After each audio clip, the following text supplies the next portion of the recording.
everybody. Before we get started, I'd just like to give a shout out to our sponsor, TD Bank Group. Thank you so much. Hi, everyone. It's Adam here from You Speak, and we're so excited to bring you another episode of the Speak Real podcast.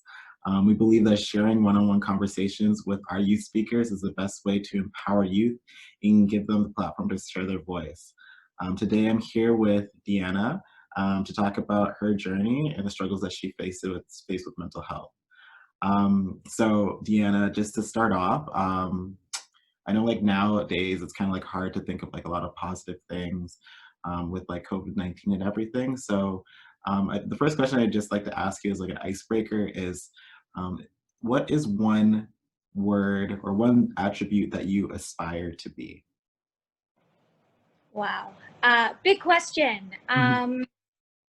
I think for myself, one word is probably confident.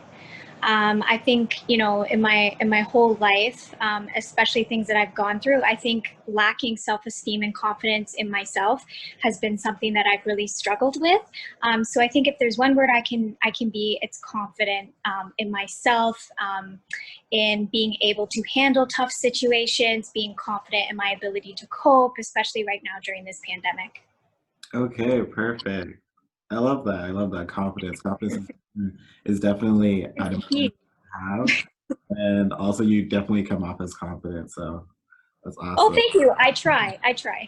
You got to fake it till you make it. Yeah, exactly. That's exactly what they say. So I guess like my next question for you would be like, so you used to be a youth speaker. So if you could just describe, like, give us like a brief description of like what you talk about when you speak to youth about your story, anything like that, that'd be perfect. Okay, perfect. So, I mean, it's been a pretty surreal moment. I haven't been at U Speak for about 2 or 3 years ago, so it's been quite a journey for me since then. I do miss you guys. I do miss the team.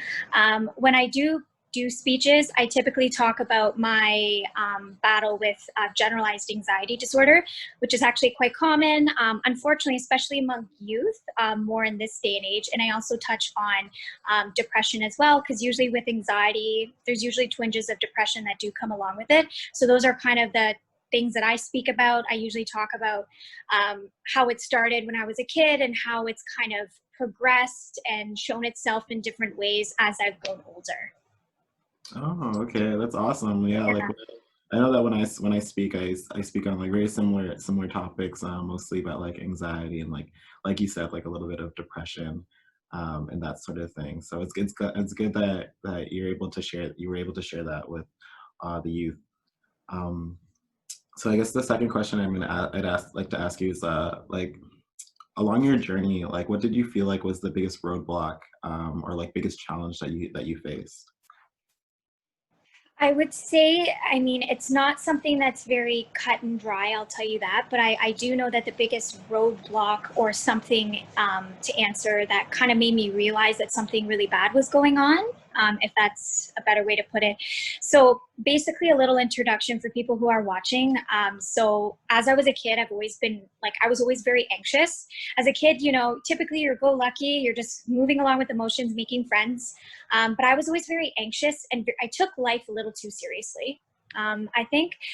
So as I grew up, it was just that anxiety, whether it be for my health, whether it be, social anxiety. So I was always worried about what other people thought, whether my parents loved me. Like it was very depressing kid, even though on the outside I seemed very happy and I was cheery.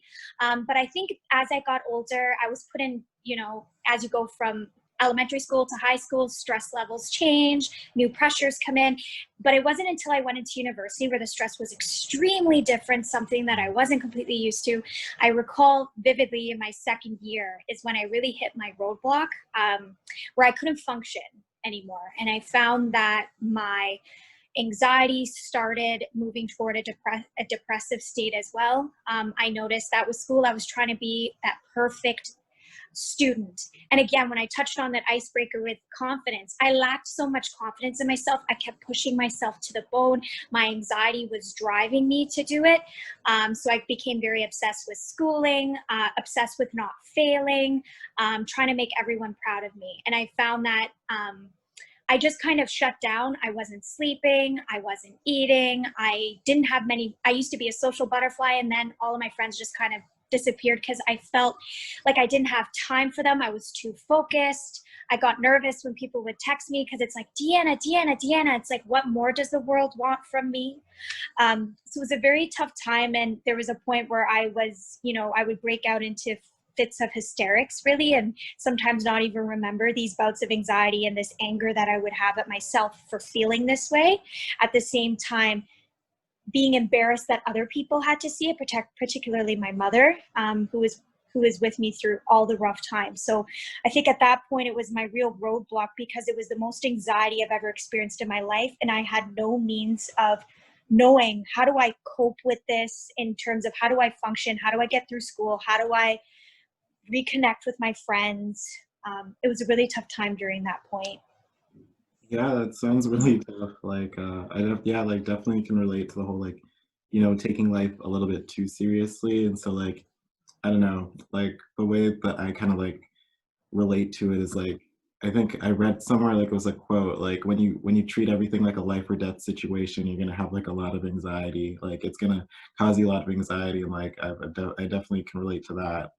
Um, Yeah, for sure. And I mean, like for me, I think the main thing was, if it's out of your control, like it deserves out of your mind too, or some quote like that, like don't think about it. I think for a lot of us, especially for myself, it was always worrying about the what if. What if I fail? What if this person doesn't like me or love me? Or what if this, what if that? And it takes away so much of your time. And I can tell you that, and from experience, it's so mentally and physically exhausting. And I've learned now that it's like, whatever happens, happens. Let mm. the the dices fall where they may. But even now, it's easier said than done. Like sometimes I do worry, like everyone does, but definitely something to kind of take into account and just go through life and live in the present moment.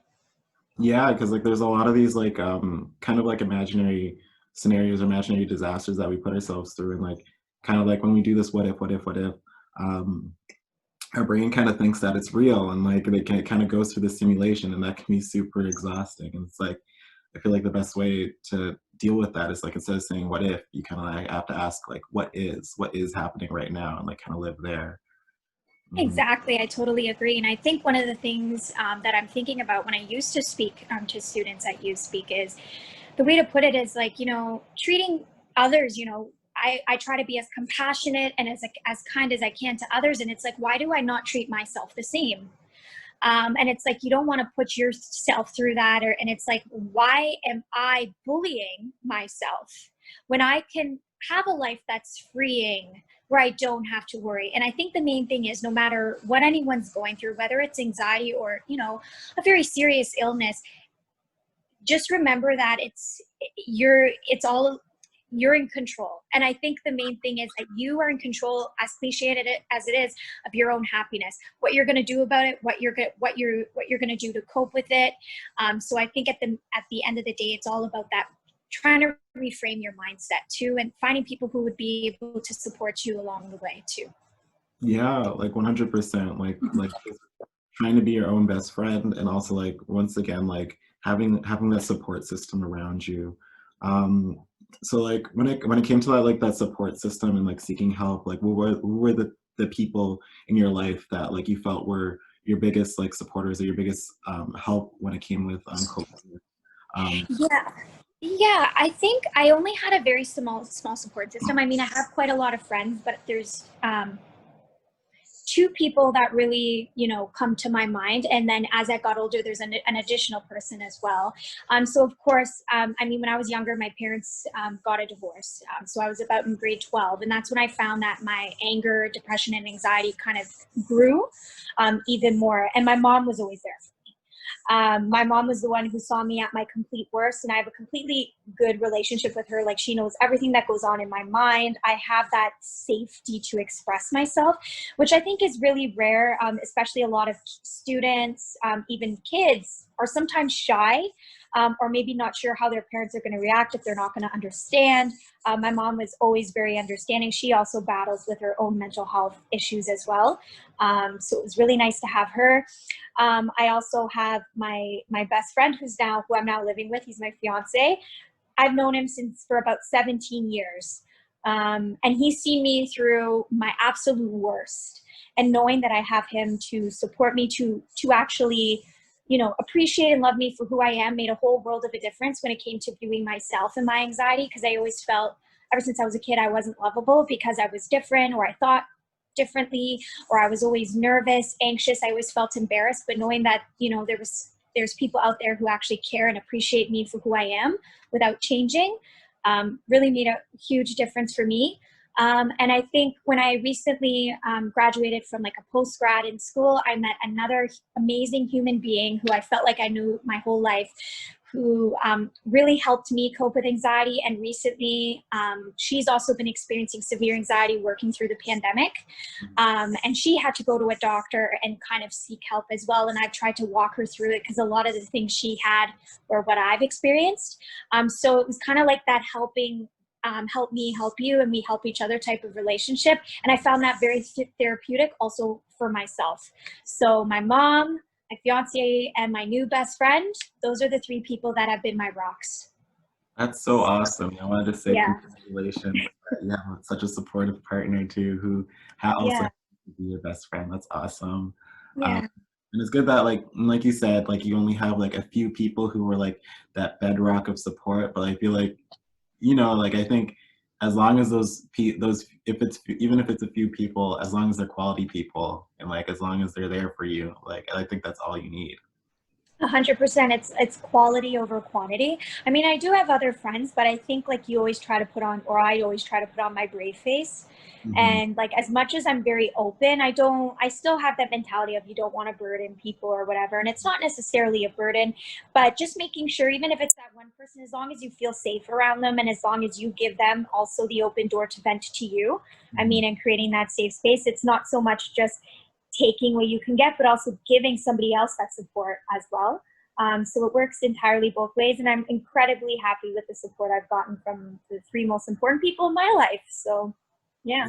That's awesome. Yeah, I like how, like you were saying, like yeah, it goes both ways. I know definitely when you're struggling with mental health issues, it can be easy to feel like a burden. But like, if you're friends with somebody or like if you have that type of relationship, you can always, they can count on you, you can count on them. So it's good. It's good to recognize that. Um, so I guess like the next thing I wanted to ask was, so like you were talking about how you were I kind of had hit your kind of like a little bit of a rock bottom in university where you were kind of going through a lot of these symptoms of anxiety and depression. Was that like when you decided to seek help, or like was the thing that like galvanized that, or did it take a little bit longer? Um, so in my second year, like I mentioned, that's when it was like really rock bottom. So I don't want to go too much into that for the sake of time, but Mhm. at that point, I definitely knew that something was wrong. Like it wasn't just the normal, quote unquote, normal anxiety, maybe as I was a kid or in high school, where it wasn't debilitating just yet. But when it got to that point, I was like, look, it's actually affecting me, my health. I was almost close to being diagnosed with anorexia as well, because I was so fueled with adrenaline that I wasn't even hungry. And I was so focused on school, I forgot to practice my own self-care, which now I realize is 100% important. I don't care what anybody says in terms of cliche, you have to take care of yourself. But I noticed my school was doing great because my anxiety was pushing me, but everything else in my life was falling apart. And at the end of the day, school is great. But when school's done, who do you have? You have yourself and the people who have supported you. And I felt at that moment, I didn't want to lose anybody. I didn't want to lose myself. God forbid something happened to me because I wasn't being healthy. Um, so at that point, I decided, to go to a psychiatrist. There was one at my school who provided free sessions. I spoke to him, and it was just one session. I just kind of wanted to get a sense of what was going on, and in that one session was very effective because I already was very intuitive. I studied psychology, so I already diagnosed myself with half the things, which you shouldn't do.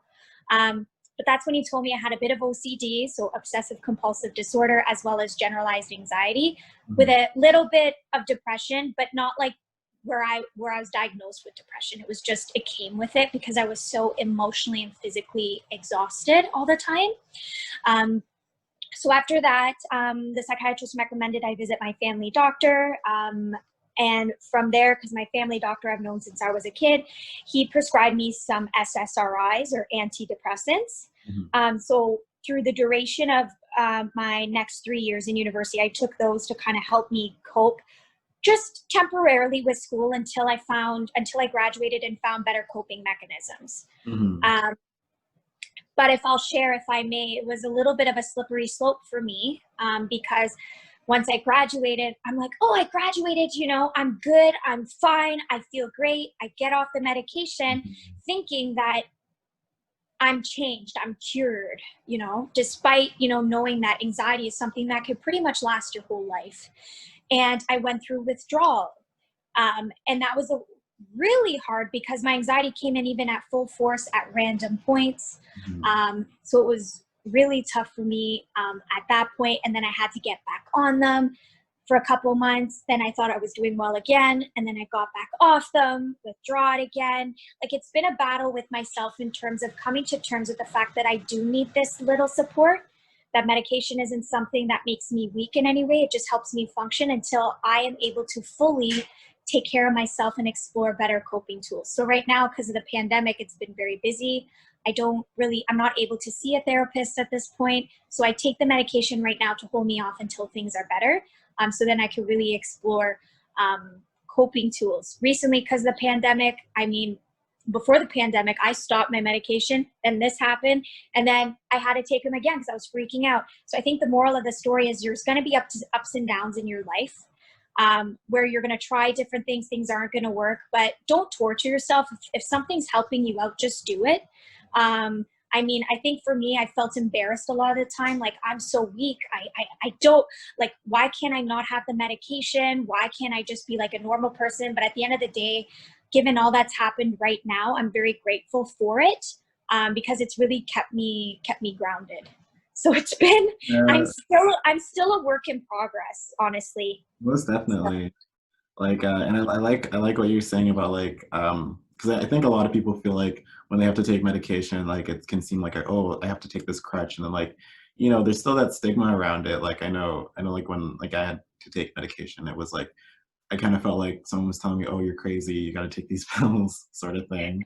Um, I laugh, but it's like, it's funny, but a lot of times now, and it's a little unfortunate, a lot of youth are understanding now because so many people need help these days.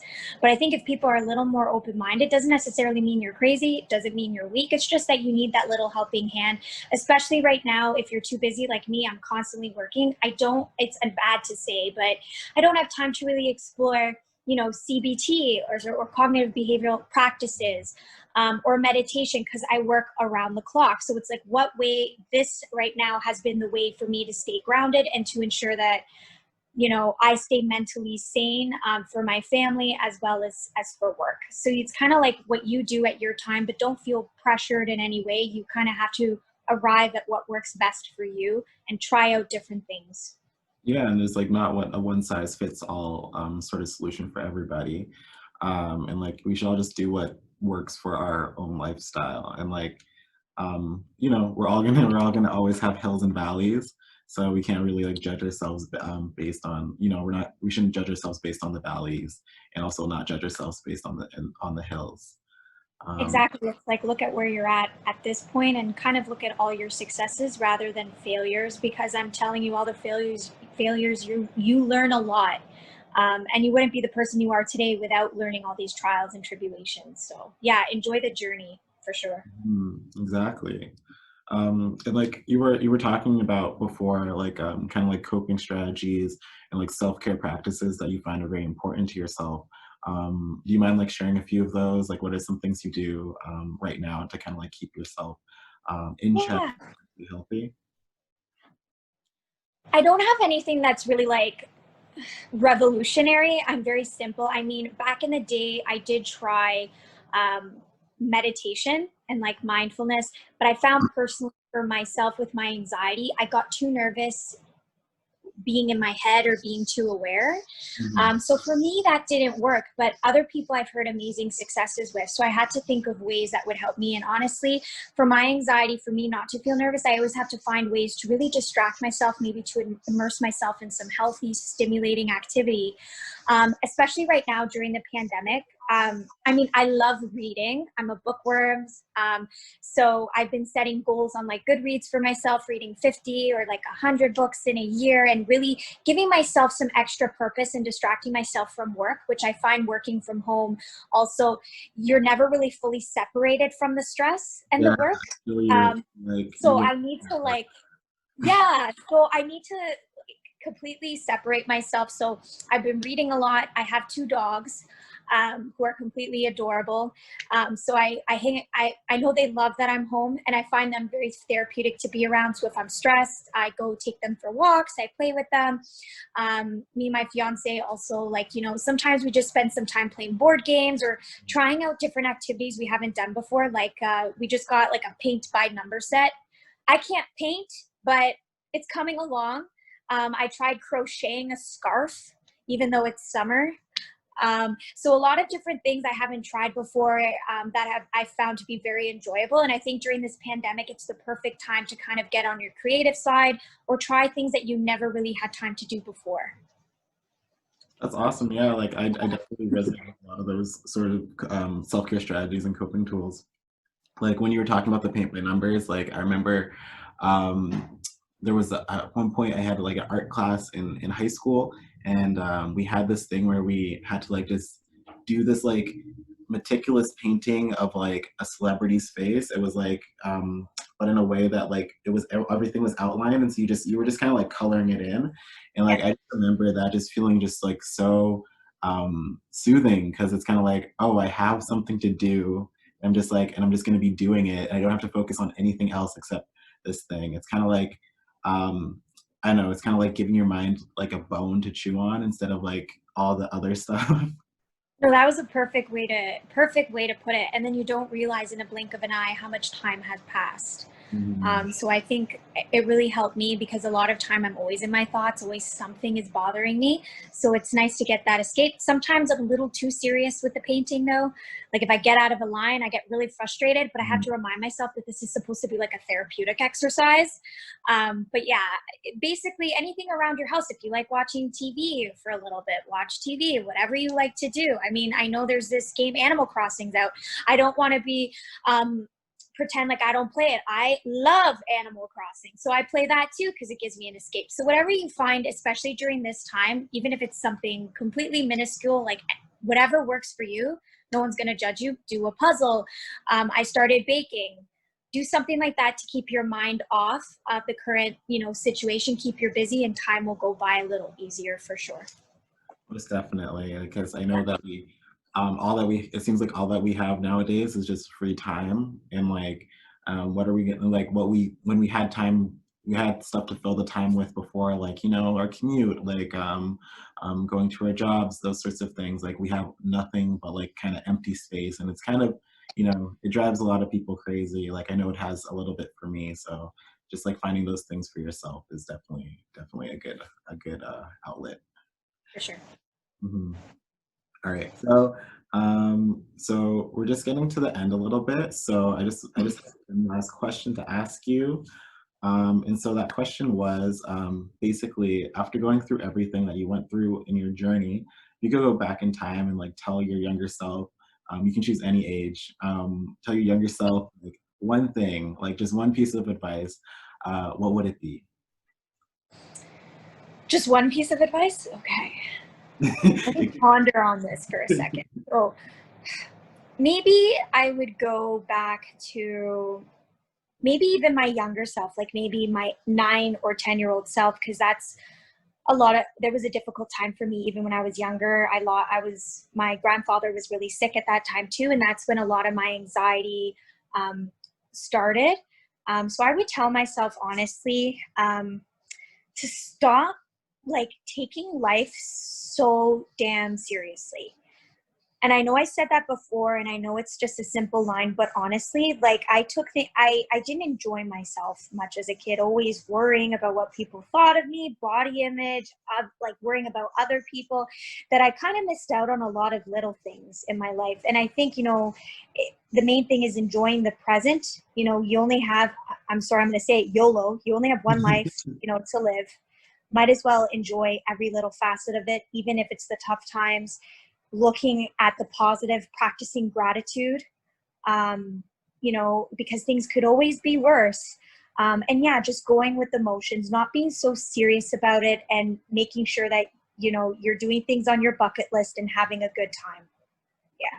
I love that. Like not taking Yeah. it too seriously, because I think all of us kind of forget that, like, it's just life. You don't have to take, like, not everything deserves all this mental energy that you're putting into it sometimes. You can be productive, doing a painting, baking, doing something else that makes you happy, not something that makes you sad all the time. And it's hard to get out of that mindset, but the more you practice it, the more even you just start believing that you're happy, practicing gratitude, eventually it starts becoming real.